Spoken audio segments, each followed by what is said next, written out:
नमस्ते। मैं doctor Lata Agarwal, associate professor history, SPC government college Ajmer.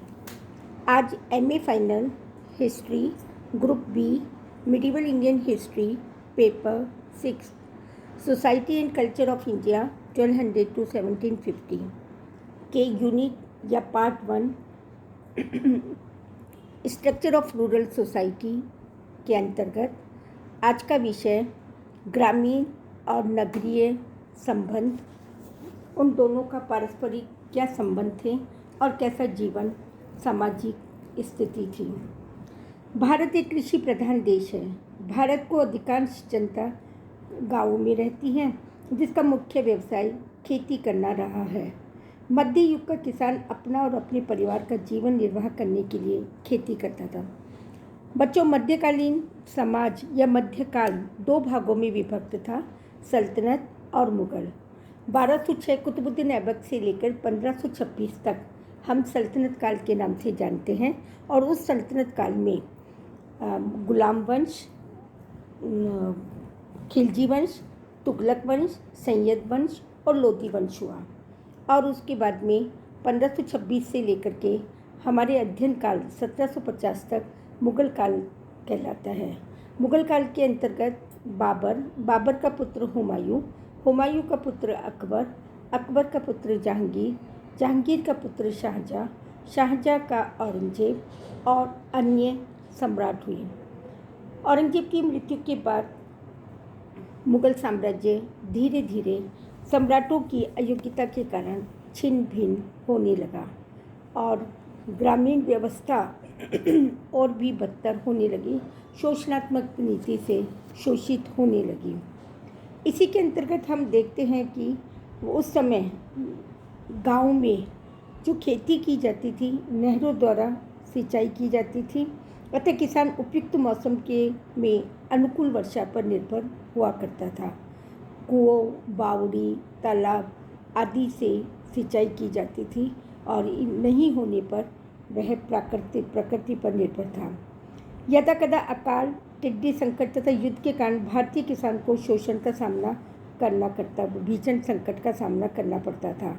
यदि उसे अनुकूल वर्षा मिलती रहती और अधिक राजस्व वसूल ना किया जाता तो शायद भारतीय किसान प्राय संतुष्ट रहता था। अपने दैनिक जीवन की आवश्यकताओं को वह स्वयं ही पूरा कर लिया करता था और पशुपालन का धंधा भी वह करता था। किसानों की स्त्रियां प्राय घर का कार्य करती थी, साथ में खेती के लिए पुरुषों का सहयोग देती थी। प्राकृतिक आपदा के कारण घोर संकट काल में वह अपने हिसाब से संतुष्ट होकर कार्य करता था या कृषि कार्य करता था, और कई बार अकाल के समय उसे मजदूर या श्रमिक के रूप में जीवन निर्वाह करना पड़ता था। मुगल सम्राट बाबर भारतीय किसानों के रहन सहन को देखकर विशेष रूप से चकित हुआ। उसने अपने बाबरनामा में उल्लेख किया है कि गांव के बसने या उजड़ने में आश्चर्यजनक रूप से बहुत ही कम समय लगता था। गांव का उजड़ना और बसना प्रकृति पर निर्भर था, और या कई बार शासकों की लूट डकैती या खड़ी फसल को उखाड़ खड़ी फसल को उनके सैनिकों द्वारा नष्ट कर देना आदि भी उसमें सम्मिलित था। वहाँ के सामाजिक जीवन में हम देखते हैं कि किसानों के निवास स्थान के समय पानी की सुविधा, चारों ओर कृषि के लिए भूमि होती थी। मिट्टी की 4 दीवारें, लकड़ी के खंभे और पुआल से घर बने होते थे। फर्श कुचली हुई मिट्टी का होता था, कभी कभी उस पर गोबर भी लीप दिया जाता था। दैनिक उपयोग में काम में आने वाले बर्तन मिट्टी से निर्मित होते थे और कई बार वे लकड़ी के बर्तन का भी प्रयोग करते थे। खुले फर्श पर सो जाते थे। शरीर पर वस्त्र बहुत कम धारण करते थे और स्त्रियां घाघरा, ओढ़नी और काचली के रूप में प्रयोग करती थी। बाजरे की रोटी, चावल, दाल, संभव हुआ तो कुछ मट्ठा व प्याज या मिर्ची की चटनी उनका प्रिय भोजन था। वे 2 समय भोजन कई बार नहीं भी करते थे और उन्नत खेती होने पर उन्हें 2 समय का भोजन उपलब्ध होता था। परिस्थितिवश वे एक समय भी भोजन कर करके सो जाते थे। किसानों की समृद्धि ही राज्य की समृद्धि संपन्नता समझी जाती थी, इसलिए किसानों को अच्छी फसल के लिए राज्य द्वारा प्रोत्साहित किया जाता था। यदि हम दूसरी ओर देखें, शहरी जीवन को देखते हैं, तो शहरी जीवन से तात्पर्य है औद्योगिक जीवन, औद्योगिक नगर, जिसके अंतर्गत शहरों में उन अमीर राजशाही परिवार के दरबारी अमीरों आदि का निवास होता था। बड़ी बड़ी इमारतें थीं और सामाजिक जीवन बहुत ही उन्नत व समृद्ध था। उनमें भोजन के अंतर्गत उच्च किस्म के या विभिन्न प्रकार के व्यंजन, मिठाइयाँ बनाई जाती थी और साथ में खान पान के साथ साथ उनका रहन सहन उच्च कोटि का होता था। वह शाही वस्त्र धारण करते थे और स्वर्ण रजत के अलंकारों से अपने शरीर पर या उनका प्रयोग करते थे। साथ में हाथी दांत और हीरे जवाहरात भी उनके प्रयोग में लाए जाते थे, जबकि ग्रामीण जीवन में इन सब का पूर्णतया अभाव था। मनोरंजन के साधन, शादी विवाह, अन्य उत्सव त्योहारों बहुत ही धूमधाम से आयोजित की जाते थे, जबकि ग्रामीण जीवन के अंतर्गत ये केवल फसल बोने या फसल काटने के समय वो मनोरंजन करते थे, जो बाद में वहाँ के स्थानीय देवताओं के रूप में वह उल्लास करते थे। लेकिन जब हम देखते हैं कि नगर और शहरी जीवन के बीच में बहुत ही खास संपर्क रहा या उन दोनों के बीच में संबंध रहा। यदि ग्रामीण क्षेत्र नहीं होता तो शायद शहरों के अंदर वह औद्योगिक विकास नहीं हो पाता।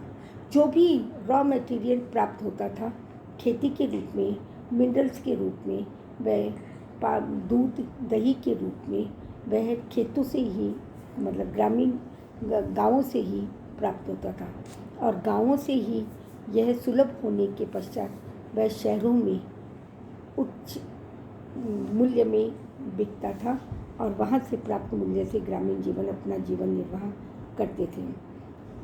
गांव और शहर के मध्य जमींदार, जागीरदार, ठिकानेदार, अन्य लोग से उनका संबंध था।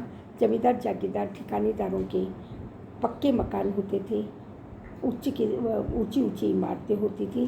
वे भी शाही परिवार की तरह अपना जीवन व्यतीत करते थे। हम देखते हैं कि किसानों की दशा के संबंध में डॉक्टर कुरैशी का मत है, मुगल काल में वे खुशहाल थे। जब भी उन्हें कोई प्राकृतिक प्रकोप या कम वर्षा का सामना नहीं करना पड़ा, तब वे समृद्ध रहे। उन्हें मजदूर नहीं बनना पड़ा या श्रमिक नहीं बनना पड़ा। लेकिन पेलसट और कुरैशी क्या मत में कहा जाए, किसान को अपनी भूमि की पैदावार के अनुसार 1/3 से लेकर आधा तक भू राजस्व के रूप में देना पड़ता था। मूल भू राजस्व की मांग के अलावा उसे चुंगी व अनुदान के रूप में कुछ और भी देना पड़ता था। जागीरदार व जमींदारों से वसूल किए जाने वाले क्रय कर प्राय जमींदार जागीरदार किसानों से वसूल करते थे। सिद्दीकी ने लिखा है कि एक सामान्य कृषक कभी भी साधन संपन्न नहीं हो सकता था। प्राय वह जैसे तैसे अपना जीवन निर्वाह कर लेता था।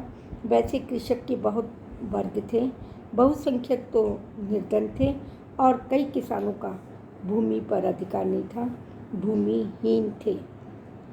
और जिनके पास भूमि थी वे जमींदार, जागीरदार और ठिकानेदार के करीब थे और अच्छा जीवन यापन करते थे। लगान, कठोरता से लगान वसूली, अधिक भू राजस्व निर्धारित करना किसानों की दयनीय स्थिति का कारण बन गया और किसानों का शोषण कर वे अपना उच्च जीवन निर्वाह करने लगी थी। किसान में वहाँ ग्रामीण क्षेत्र के अंदर शिल्पकार का भी पेशा उन्नत किस्म का था। दिल्ली के सुल्तानों ने कई शाही कारखाने स्थापित किए जिनमें अनेकों शिल्पकार कार्यरत थे। खुसरो तो दक्षिण देवगिरी तथा महादेव नगरी के कुशल कारीगरों द्वारा तैयार किए गए श्रेष्ठ वस्त्रों को पहनना ही पसंद करता था। ग्रामीण शिल्पकारों को गांव में ही अपने शिल्प के लिए कच्चा माल आदि मिल जाता था, जैसे लकड़ी, मिट्टी और चमड़ा। शिल्पकारों द्वारा निर्मित वस्त्र, शिल्पकारों द्वारा निर्मित उन्नत किस्म की वस्तुएं प्राप्त होती थी। धन्यवाद।